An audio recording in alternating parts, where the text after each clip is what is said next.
125 jeunes filles déscolarisées ou non scolarisées viennent de bénéficier d'un projet de formation dénommé Espace Sûr. Le projet permettra aux bénéficiaires d'acquérir des connaissances dans le domaine de la santé, de la reproduction et dans plusieurs activités génératrices de revenus. À Mopti, fin des activités de la deuxième phase du programme Mali Nafa Tchaou pour l'amélioration du statut nutritionnel des enfants, des adolescentes et des femmes en situation de vulnérabilité arrive à terme.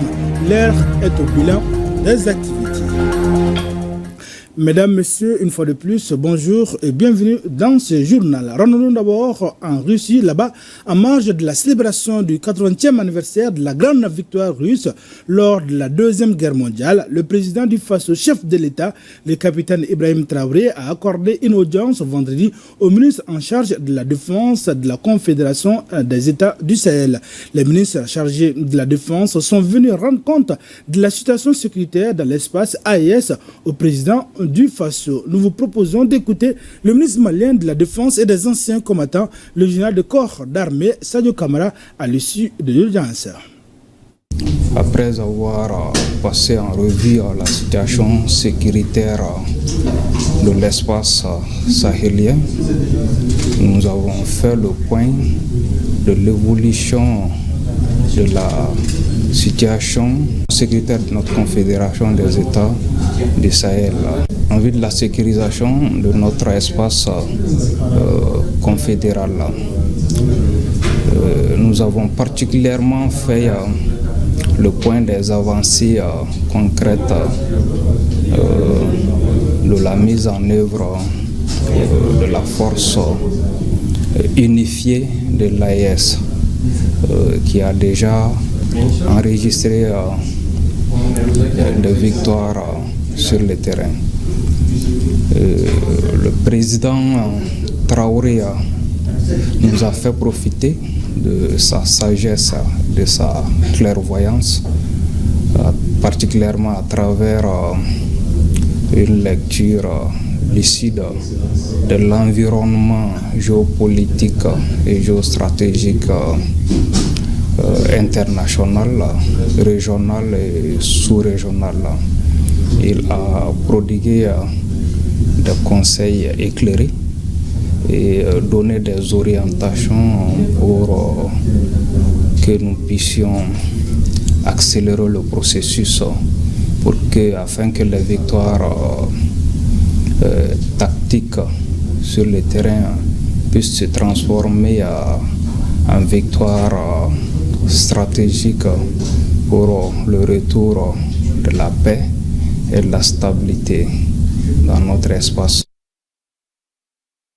Retour au pays, 125 jeunes filles déscolarisées ou non scolarisées assurent leur autonomisation. Elles viennent de bénéficier d'un projet de formation dénommé Espace Sûr. Les 10 projets, couplés à la stratégie avancée en milieu jeune dans les districts de Bamako, doit permettre aux bénéficiaires d'acquérir des connaissances dans le domaine de la santé, de la reproduction et dans plusieurs autres activités génératrices de revenus. Le lancement des différentes activités a eu lieu vendredi en présence du ministre en charge de la jeunesse et des sports, chargé de l'instruction civique et de la constitution citoyenne, Mariam Koulibaly. Le projet de formation Espace Sûr, destiné aux jeunes filles déscolarisées et non scolarisées, s'inscrit dans le cadre d'un partenariat entre le ministère chargé de la jeunesse, les centres jeunes de Sokoniko et l'INFPI. L'initiative vise à permettre aux 125 jeunes filles sélectionnées de se frayer un chemin au plan professionnel. Depuis 2021, l'UNFPA nous accompagne dans le cadre de ce renforcement de capacité. Et je pense que c'est très utile et très important. Et nous voyons avec le temps les effets que cela est en train de donner.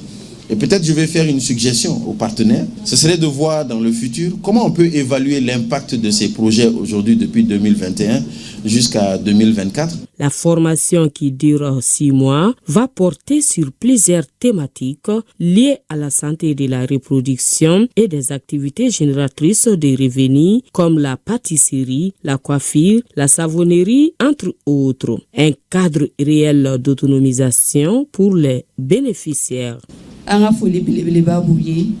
Nous saluons toutes les bonnes volontés qui participent à cette initiative de formation à l'endroit des jeunes filles que nous sommes. Et j'invite mes camarades à suivre les différentes sessions avec assiduité afin que d'autres puissent aussi suivre notre exemple.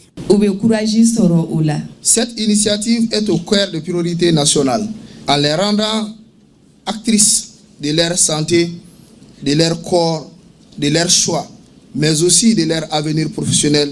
Ce projet contribue à construire une jeunesse malienne autonome, responsable et citoyenne.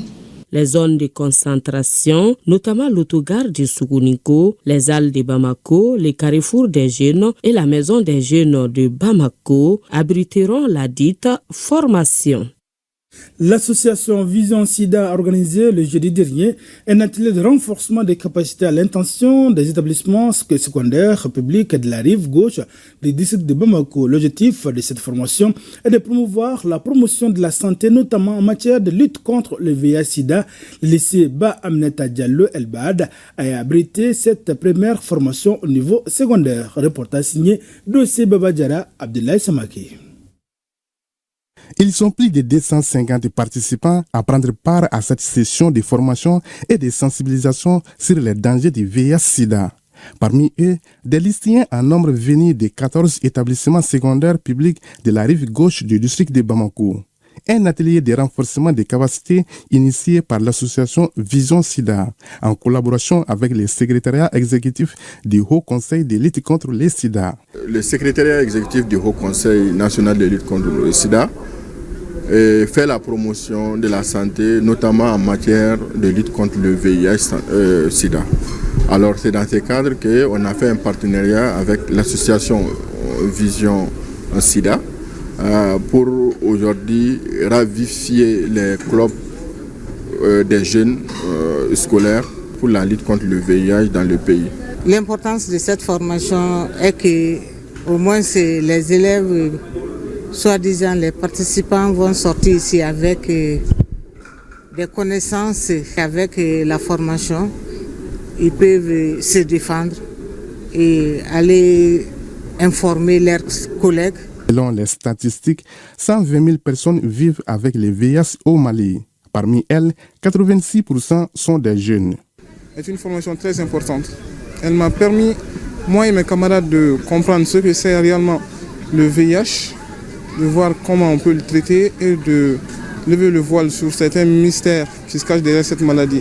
J'ai connu des personnes qui ont été stigmatisées par cette maladie-là. Je crois qu'à partir d'aujourd'hui, je pourrais mieux les assister dans leur lutte quotidienne. J'ai compris beaucoup de choses comme les moyens de prévention contre le sida, qu'est-ce que c'est le sida en question lui-même. Et aussi, la lutte contre le sida est très efficace dans le monde entier et pour nous les jeunes. Après avoir été mieux informés de tous les moyens de protection et de lutte contre le VIH-Sida, ces jeunes participants à cette session sont depuis ce jour des messagers dans la lutte contre le VIH-Sida. Semaine nationale de la presse, partage d'informations sur la gestion des télés privées. Comment gérer les télévisions privées au Mali face aux crises des ressources financières, humaines, matérielles, techniques, sécuritaires, énergétiques et sanitaires. La question était au cœur d'une conférence de presse initiée par l'Association malienne des télévisions libres. Cette rencontre a été initiée en marge de la Semaine nationale de la presse. Le point avec Adam Maïga et Abdoulaye Samaki. Assistant des ressources humaines depuis 7 ans en Chérifla TV, Yacouba Sidibé explique aux journalistes comment il a fait face aux crises de ressources financières, humaines, matérielles et techniques dans son établissement. Chérifla, au début, était dans l'informel. Maintenant, les couvertures étaient gérées au niveau de le département technique. Mais en 2018, nous avons formalisé et les départements ont commencé à voir du jour. Malgré cette organisation, il y a des difficultés aujourd'hui. Il y a les charges de division terrestre qui doivent être payées. La charge est énorme. Maintenant, pour arriver souvent à faire face à certaines crises, il y a une réunion hebdomadaire qui est mise en place par la direction. Comme Chérifla TV, nombreuses sont les télévisions privées au Mali qui sont confrontées à ces différentes difficultés. Alors, comment gérer les télés privées face à ces crises? Le sujet était au cœur de cette conférence de presse. À cet effet, des propositions ont été faites pour l'amélioration des conditions de travail de ces différentes télés privées. Je vais vous proposer que les télévisions qui ont déjà des dettes, surtout envers la haute autorité de la communication et même la SMTD, qu'on puisse vraiment renoncer à ces dettes-là. Autre proposition, si l'État pouvait juste accorder 2 ans de diffusion gratuite, et vous allez voir que la mission va être facile, sinon allégée pour nous, parce qu'en ce moment, nous pouvons envoyer nos agents sur tous les fronts. Cette conférence de presse a été organisée par l'Association malienne des télévisions libres, Amatel. Elle entre dans le cadre de la célébration de la Semaine nationale de la presse. À présent, écho de nos régions, les activités de la deuxième phase du programme Mali Nafa Tchèou dans la région de Mopti pour l'amélioration du statut nutritionnel des enfants, des adolescentes et des femmes en situation de vulnérabilité arrivent à terme. Les acteurs communautaires, les autorités et les responsables du projet se réunissent pour faire le bilan des activités menées, identifier les défis rencontrés et échanger sur les perspectives. Reportage signé Boubacar Sankaré, Jakalia Traoré. Durant les 12 mois de la phase 2 du programme Mali Nafaman Tchèou dans la région de Mopti, plusieurs activités ont été menées pour améliorer le statut nutritionnel des enfants, des adolescentes et des femmes en situation de vulnérabilité. Le bilan est un bilan largement positif qui va au-delà des indicateurs que nous nous sommes fixés dans le cadre de la mise en œuvre de ce programme, qui était d'abord de co-construire avec l'ensemble des institutions régionales, n'est-ce pas, qui traitent des questions de genre, de santé, d'éducation, n'est-ce pas, d'agriculture, que nous puissions arriver à porter collectivement ce projet. Et je pense que le comité régional qui s'est réuni aujourd'hui a permis donc de pouvoir mettre en œuvre pour magnifier vraiment ce travail que nous avons fait ensemble. La deuxième réussite que nous pourrons dire, c'est le système de gouvernance de ce programme que nous avons mis ensemble au niveau communal. Le projet, quand même, depuis son arrivée dans notre commune, il a eu à faire beaucoup de rencontres avec les jeunes, avec les élèves, avec les femmes et même avec les hommes. Il a fait beaucoup de choses sur le plan rassemblement et cohésion sociale. En termes de perspective, le programme envisage l'intégration de l'approche Mali Nafaman Tchèou dans les PDSEC des collectivités et l'extension du projet dans 8 nouvelles communes de chaque région d'intervention du programme et dans 3 nouvelles régions du Mali. Ensemble, nous pouvons soutenir l'amélioration du statut nutritionnel des enfants, des adolescentes et des femmes en situation de vulnérabilité et le bien-être des personnes partout où l'engagement des pères maris et réduire la malnutrition. Le programme Mali Nafaman Tchèou intervient en région de Mopti dans 8 communes des cercles de Djenné, Soufara, Kona et Mopti. Il est financé par l'UNICEF et mis en œuvre par le groupe de développement de l'Afrique GDA. Restons à Mopti. La Croix-Rouge de Mopti n'est pas restée à marge de la célébration du 8 mai, journée internationale de la Croix-Rouge et du Croissant-Rouge. Les acteurs régionaux et les volontaires ont magnifié cette journée par des sensibilisations sur l'action humanitaire. Mahmoud Ouedraogo sur le même Tabsugé. La commémoration de la journée mondiale de la Croix-Rouge malienne à Mopti a été célébrée dans la dynamique de l'action 100% humanitaire. La Croix-Rouge malienne est une organisation humanitaire nationale, membre du mouvement international du Croissant Rouge depuis plus d'un demi-siècle. C'est pourquoi un accent particulier est mis sur le principe d'humanité comme fondement de toute action humanitaire, d'où le thème de cette année du côté de l'humanité. Ce 8 mai est l'occasion pour le mouvement international de la Croix-Rouge et du Croissant-Rouge, son personnel et ses centaines et millions de volontaires à travers le monde de montrer l'engagement inébranlable au service d'une humanité qui nous unit. Nous réaffirmons également nos principes fondamentaux qui sont au cœur de toutes nos actions en faveur des millions de personnes dans le besoin. Avec plus de 10 200 volontaires, la Croix-Rouge de Mopti a pris une part importante dans la gestion des inondations qui ont frappé la région pendant la dernière saison des pluies. La Croix-Rouge malienne soutient les communautés en collaboration avec les services techniques de l'État dans le domaine humanitaire. Cela afin de renforcer la résilience et répondre aux besoins humanitaires des populations vulnérables en toute impartialité et en toute neutralité. Au cours de l'exercice de 2024, les différentes interventions multisectorielles de la Croix-Rouge malienne dans l'ancienne région de Mopti ont touché près de 155 000 bénéficiaires directs, dont près de 80 000 femmes et 76 000 hommes. Cette journée a enregistré la présence des autorités politiques, administratives et religieuses, les services techniques, y compris les volontaires de la Croix-Rouge de Mopti. Beaucoup de responsables à cette rencontre. En 5e région, toujours, l'Institut néerlandais pour la démocratie multipartite s'engage à renforcer la gouvernance locale, notamment face au désengagement croissant des jeunes, cela à travers un café public politique. Le thème est contrôle citoyen de l'action publique, gage de bonne gouvernance et de développement local. Le point avec Aminata Touré.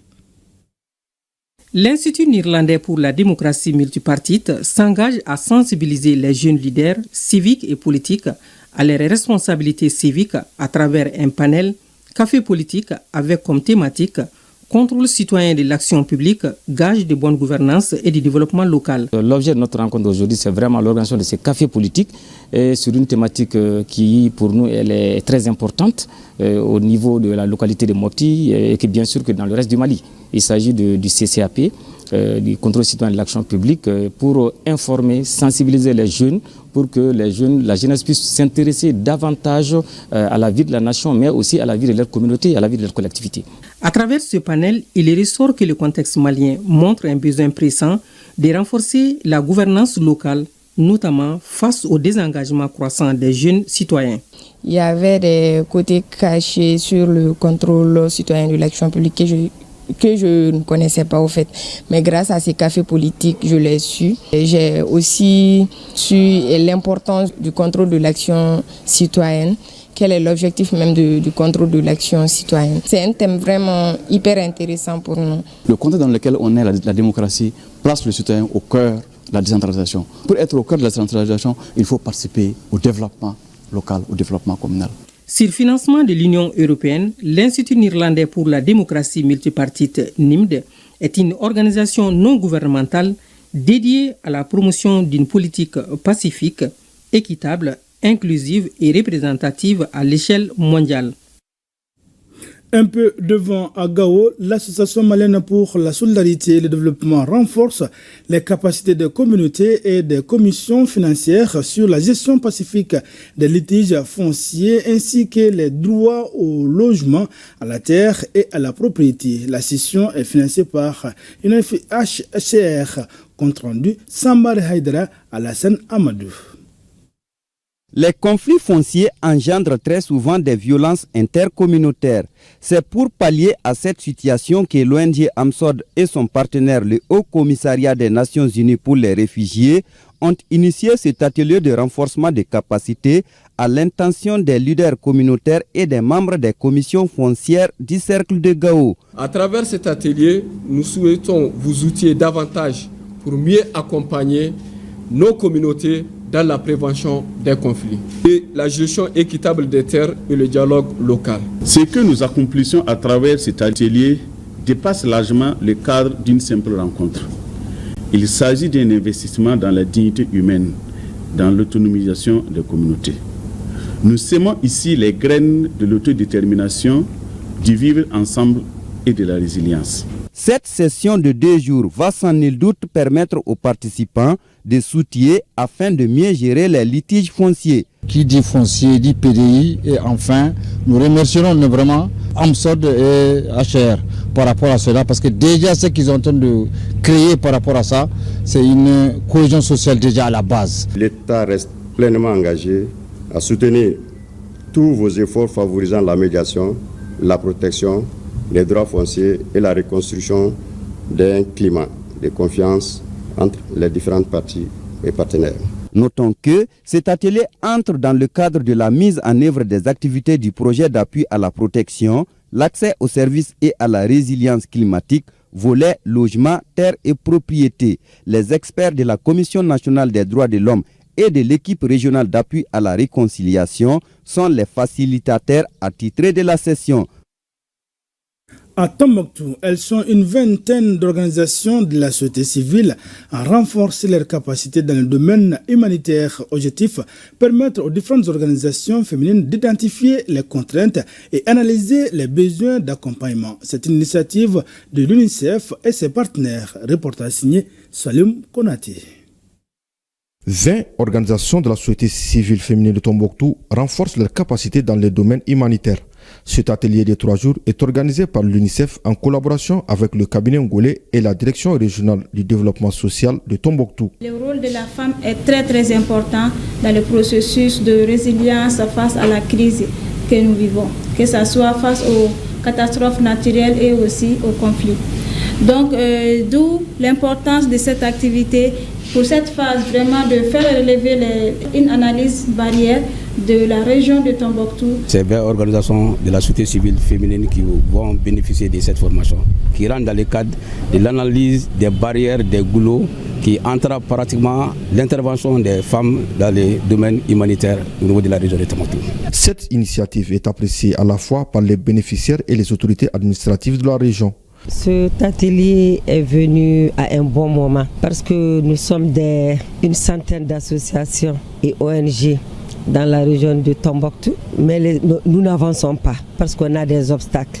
Les obstacles, c'est comment identifier les partenaires, comment monter un projet. Il s'agit au cours de cette rencontre d'identifier, d'analyser et de prioriser les principales contraintes qui sont faiblesses et menaces qui vous empêchent d'intervenir plus efficacement dans les réponses d'urgence humanitaire, d'identifier et prioriser vos besoins d'accompagnement. Les autorités administratives de la région ont remercié l'UNICEF et ses partenaires pour ces actions posées au niveau de la 6e région.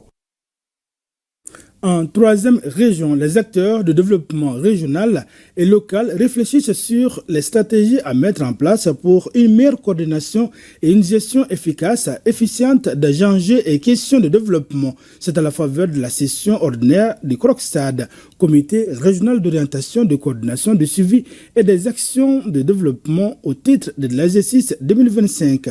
Le point avec Moussokoro Sérémé et Suleiman Bamba. L'objectif global de cette session 2025 du CROCSAD est de contribuer à une meilleure coordination des actions de développement régional afin de maximiser l'impact des initiatives en faveur des populations. Les acteurs échangent autour de 5 priorités essentielles, dont la situation de la mobilisation des ressources financières des collectivités territoriales, celle des projets d'investissement soumis aux fonds gérés par l'ANICT et les indicateurs du document cadre de politique nationale de la décentralisation. La planification, c'est important. C'est pour éviter le pilotage à vue. Ce qu'on attend de ces acteurs, c'est qu'effectivement, ils valident, qu'ils soient d'accord avec ce que nous on entend de présenter, et qu'ils voient comment est-ce que au fur et à mesure qu'on avance dans le cadre effectivement du développement, comment améliorer effectivement ces indicateurs-là pour que la gouvernance tant souhaitée au niveau de ces collectivités et les questions de développement, d'amélioration des conditions de vie soient effectivement à la hauteur de nos attentes. À travers son rôle d'organe stratégique de dialogue, de concertation et d'orientation, le CROCSAD se veut un levier de la gouvernance territoriale participative. Ainsi, pour accélérer le développement et parvenir à de bonnes planifications des actions, le renforcement de la synergie d'action entre les acteurs est une nécessité. La tenue de cette session revêt une importance capitale. Elle nous offre l'opportunité d'évaluer le chemin parcouru, d'identifier les goulots d'étranglement et de renforcer la synergie entre les différents acteurs autour des priorités de développement définies au niveau régional. C'est pourquoi j'invite chacune de vous à faire preuve de rigueur, d'objectivité et de franchise dans les échanges afin de poser les jalons d'un développement équilibré, inclusif et respectueux des spécificités locales. Parmi les priorités régionales 2025, on note entre autres l'industrialisation de la région, l'aménagement hydro-agricole et le désenclavement intérieur et extérieur de la région. Ainsi prend fin ce journal. Nous nous retrouverons demain, Inch'Allah, même heure, même plateau et pour d'autres informations.